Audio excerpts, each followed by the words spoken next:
خداوند بخشاینده و مهربان، سلام و درود خدمت یک و یک شما عزیزان.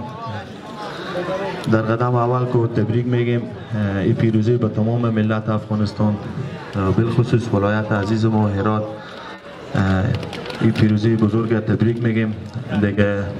این مسابقاتی بوده که اول که دو مسابقات چلنجی بود که ما به سطح آسیایی چلنج داده بودیم و دو پهلوان از کشور ایران قبول کرده بود که خوشبختانه دو چلنج خورم توانستم به موفقیت کامل به دست بیارم و 5 مسابقات هم روی کمربند قهرمانان. برای اولین بار این مسابقات هر سال در ایران برگزار میشه، ولی امسال متفاوت برگزار شد. امسال بین از چند کشور دعوت کردم، از کشور ترکمنستان، افغانستان که حضور داشتم و بقیه کشورام که این کمربند در کل ای آسیایی گذاشته بودن که خوشبختانه کمربند رده سنگین وزن توانستم به دعای خیر شما ملت به دست بیارم دیگه.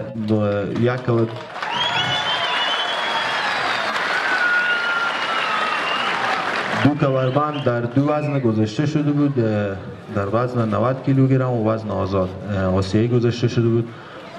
کمربند وزن آزاد که به دعای شما ما گرفتیم و در رده سبک وزن که زیر 90 کیلو باشه به نام یونس پهلوانزاده از کشور ایران به دست آورد و همچنان پهلوانان زیادی به کشور ایران عزیز ما که سال پیشتر بشیر احمد پهلوان در جام مختوم گلی واقعا خوش تاریخ شدم، به وزن 80 کیلو قهرمانی کردم. امثال از اینو پهلوان دیگه به مهاجرین عزیز ما هم به کشور ایران واقعا پهلوانی های خوبی میکنم، قهرمانی های خوبی میکنم.